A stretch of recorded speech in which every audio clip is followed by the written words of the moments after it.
Bienvenue dans cette nouvelle édition du QG Week-end. Au sommaire, les commissions électorales des pays de la communauté d'Afrique australe se réunissent à partir de ce lundi en Angola.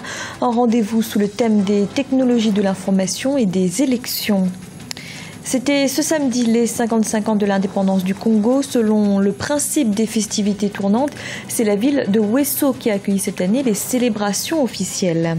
Et crise ouverte au sein du parti UDPS en République démocratique du Congo. 25 cadres de la formation demandent le remplacement du leader historique Étienne Tshisekedi.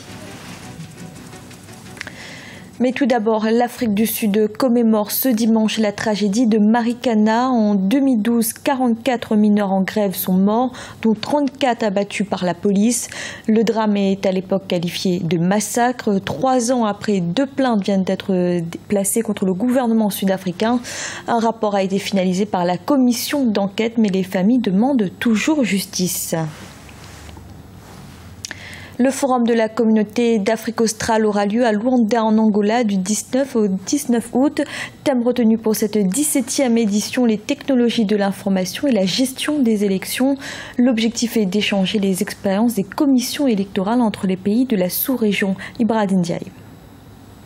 La 17e conférence annuelle du Forum de la SADC, la communauté de développement d'Afrique australe, des commissions électorales aura lieu à Luanda, en Angola, du 17 au 19 août 2015. Le thème de cette année porte sur les technologies de l'information et la gestion des élections. Cette conférence qu'organise la communauté de développement de l'Afrique australe, la SADC, vient à point nommé, d'autant qu'un certain nombre des pays membres de la SADC sont entrés déjà dans le processus électoral et d'autres le seront pour l'année prochaine et l'année d'après, la RD Congo, le Rwanda en particulier, Congo-Brazzaville, etc. Donc il y a toute une série d'États qui sont en cours des élections. La rencontre devrait permettre aux acteurs de cette conférence de partager leurs expériences sur les différents processus électoraux dans leurs pays respectifs.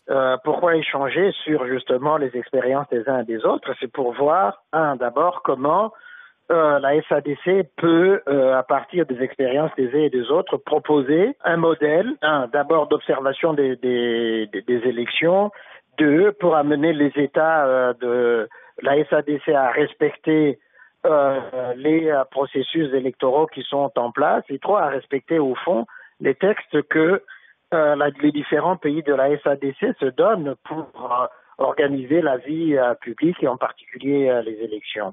Et quand on sait effectivement qu'il y a un certain nombre d'États qui veulent modifier les constitutions, on comprend l'importance d'une telle conférence. Des représentants des 15 membres de l'organisation participeront à la conférence. Le gouvernement sud-soudanais a indiqué ce samedi qu'il souhaitait poursuivre les négociations avec la rébellion. En revanche, le président Salva Kiir ne devrait pas participer directement à ces pourparlers. Pour rappel, l'IGAD, l'autorité intergouvernementale pour le développement, regroupant 8 pays est-africains, a donné aux belligérants jusqu'au 17 août pour trouver un accord. Le Congo a célébré ce samedi les 55 ans de son accession à l'indépendance. Cette année, la cérémonie officielle avait lieu dans la ville de Wesso. Depuis 10 ans, les festivités sont organisées dans des communes différentes afin d'assurer à ces localités un développement accéléré. Un reportage de nos envoyés spéciaux Serge Kofi et Narcisse Noumbé. Un défilé militaire pour commémorer le 55e anniversaire de l'indépendance du Congo. Les officiels congolais, les chefs d'État invités et la foule se sont donné rendez-vous dans l'unité ce samedi dans la ville de Wesso, capitale du département de la Sangha. Je crois que c'est une occasion où le peuple se rencontre avec le peuple et ça a permis en quelque sorte de brasser les fils et les filles de tous les 10 départements que compte le Congo.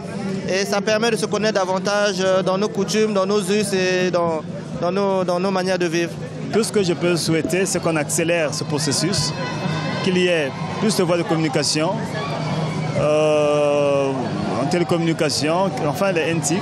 Depuis 10 ans, les célébrations de la fête de l'indépendance se font de manière rotative dans les départements du pays et ont pour but de mettre en place une municipalisation accélérée. Une politique de développement qui consiste à doter les villes hôtes des festivités de l'indépendance d'infrastructures modernes. Ici à Wesso, le gouvernement congolais a annoncé un montant de 400 milliards de francs CFA pour moderniser les infrastructures de cette région située dans le nord du pays. L'arrière-pays était un peu une zone oubliée.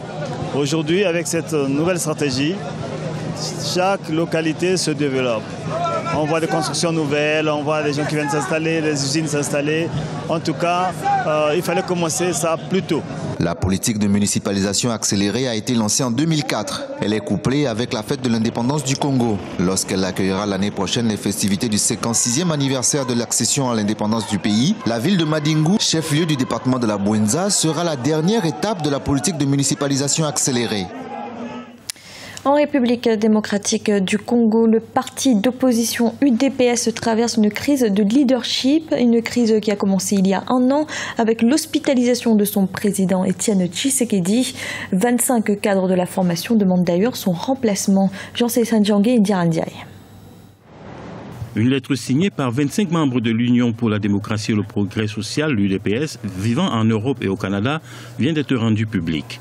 La déclaration dans laquelle, pour la première fois depuis la création du parti en 1982, l'autorité du président et opposant historique Étienne Tshisekedi est directement mise en cause. Une situation qui ne semble guère inquiéter outre mesure. C'est inhérent à tout grand parti. L'UDPS a vécu, ça fait plus de 30 ans que l'UDPS est dans le combat et ça fait plus de 30 ans que son leader est sur la place publique. Au moins ça prouve qu'il y a une démocratie en interne au niveau de l'UDPS. Il y a la liberté d'expression, les gens se sont exprimés, quitte à voir maintenant comment est-ce que le leader de l'UDPS pourra réagir. À mon humble avis, je pense qu'au niveau de la direction de l'UDPS, on devrait plutôt jouer au rassemblement, battre le rappel des troupes et voir dans quelle mesure est-ce qu'on pourrait régler cette question. Une des paumes de discorde au sein de l'UDPS concerne la participation éventuelle à un dialogue politique initié par le président Joseph Kabila. Des membres se revendiquant de la branche historique de l'UDPS souhaitent y aller et des réunions auraient déjà eu lieu autour d'une possible participation au gouvernement d'union nationale à Bruxelles et à Kinshasa. Mais d'autres se réclamant de la base refusent de dialoguer avec le pouvoir de Kinshasa au risque de fissurer l'unité du parti. Ça peut nuire à l'image du parti, mais justement, c'est là que le leadership devrait faire preuve de son expérience et de son intelligence pour pouvoir rassembler des troupes. Au risque que l'UDPS puisse jouer le jeu du pouvoir. C'est un danger réel. Il faudrait prendre le problème à bras le corps et pouvoir le régler. Le silence d'Étienne Tshisekedi, élu à la tête de l'UDPS lors du dernier congrès en 2010, laisse libre cours à toutes les rumeurs. Le prochain congrès de la deuxième formation politique de la RD Congo, qui représente avec ses alliés 10% des 500 députés du pays, est prévu en décembre 2015 à Kinshasa. En Côte d'Ivoire, l'intérêt pour les médias satiriques ne se dément pas. Le journal Biche, créé en 1998, connaît toujours un véritable succès. Chaque semaine depuis 17 ans, ces dessinateurs croquent l'actualité ivoirienne avec humour. Un reportage de notre correspondant Olivier Gonin. Biche, le nom sonne comme un coup de poing asséné à la mauvaise humeur. L'objectif du journal satirique créé en 1998, c'est de traiter l'actualité ivoirienne dans la bonne humeur tout en respectant les règles du métier de journaliste.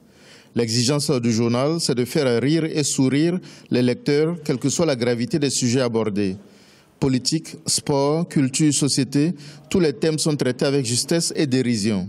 À côté des articles de presse, Biche, ce sont également des personnages légendaires, comme l'étudiant toujours malchanceux dénommé Tommy Lapoisse. Ils servent de véhicule pour dénoncer les tares de la société ivoirienne. On a aussi des personnages comme Djoblek, qui est donc, disons, le don Juan du journal. On a Kofi Gombo, qui est un homme d'affaires vraiment en méthode qu'il ne faut pas conseiller aux gens, mais qui est sympathique, soit dit en passant, et qui est créé par Azoré Lassane.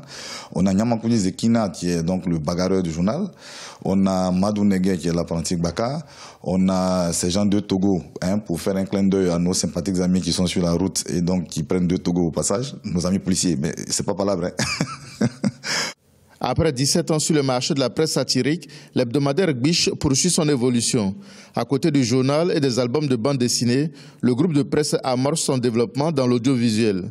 Les cartoons, dessins animés constituent l'avenir de Biche.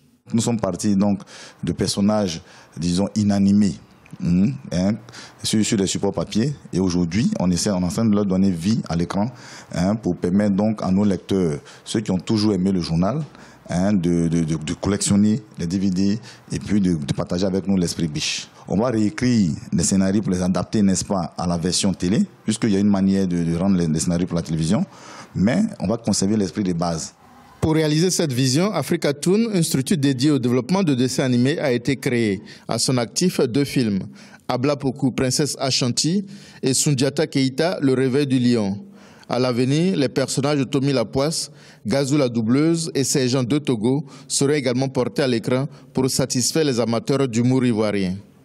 C'était le journal de la rédaction. Merci de l'avoir suivi. Retrouvez dans un instant une nouvelle édition de l'information.